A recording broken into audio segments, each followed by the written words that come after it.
गवार का counter buying counter ही बनता है। ऑलराइट, तो यानी कि सेल ऑन अपटिक्स की जगह बाय ऑन डिप्स की स्ट्रैटेजी अब भी फिलहाल यहां पर गुआर सीड और गुआर गम में जारी करके आप रखें। बात अब यहां पर सोने चांदी की कर लेते हैं, क्योंकि बाकी सभी एसेट क्लासेस में कल देर रात मुनाफा वसूली देखने को मिली, लेकिन सोने और चांदी में हमने यहां पर हर डिप पे खरीदारी फिर से आते हुए देखी है। यहां पर आज में क्या रेंजेस बनती हुई दिखेंगी जय? जी मनीषा, देखिए गोल्ड सिल्वर मुझे लगता है एक जो मोमेंटम है तेजी का, ये आने वाले दिनों में भी बरकरार रह सकता है। स्पेशली अगर सिल्वर की बात करें तो जिस हिसाब से एंटिसिपेशन है कि यहाँ पे सिल्वर के इन्वेंट्री शॉर्टेजेस रह सकते हैं, दूसरी तरफ यहाँ पे जो एक हेज फंड और म्यूचुअल फंड की जो एक इंटरेस्ट डेवलप हो रहा है सिल्वर की तरफ, और इंडस्ट्रियल यूसेज के कारण भी यहाँ पे डिमांड में अपसाइड देखने को मिल सकता है। आपके शो में आई थिंक दिसंबर में हम लोगों ने डिस्कस किया था, तब मेरा टारगेट था 85,000 का। मैं अभी भी उस टारगेट को मेंटेन कर रहा हूँ। जहां तक गोल्ड की बात है, मुझे लगता है very soon we can see 56,000 तक का लेवल्स, तो हर डिप पे यहाँ पे बाइंग अपॉर्चुनिटी ही ढूंढनी चाहिए।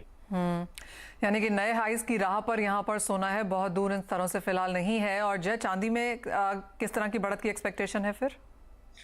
चांदी में भी मुझे लगता है मनीषा कि 67,000 हो सकता है एक बहुत बड़ा सपोर्ट की तरह एक्ट करे। हायर साइड भी मुझे लगता है 78,000 तक का लेवल हो सकता है 2 से 3 महीने में देखने को मिल जाए।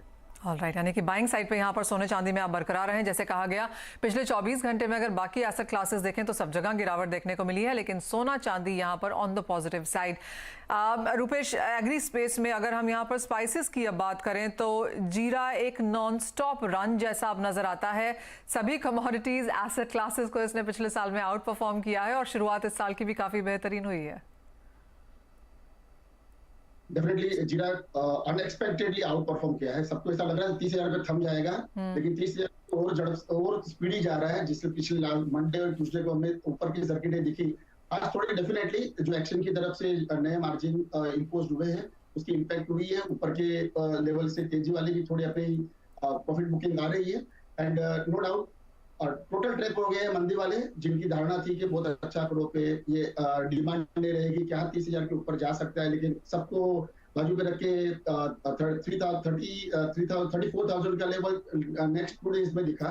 25,000 आते आते 6 महीना लगा था। 25,000 से 27,500 आते आते 15 दिन हुआ। 27,500 से 30,000 आते आते 1 वीक हुआ, और 30,000 से लेके 34,000 में सिर्फ 2 दिन में आ गए। सोच के तेजी कितनी जबरदस्त थी, और याद रहेगी सबको मंदी वाले को ये जीरा की ये तेजी।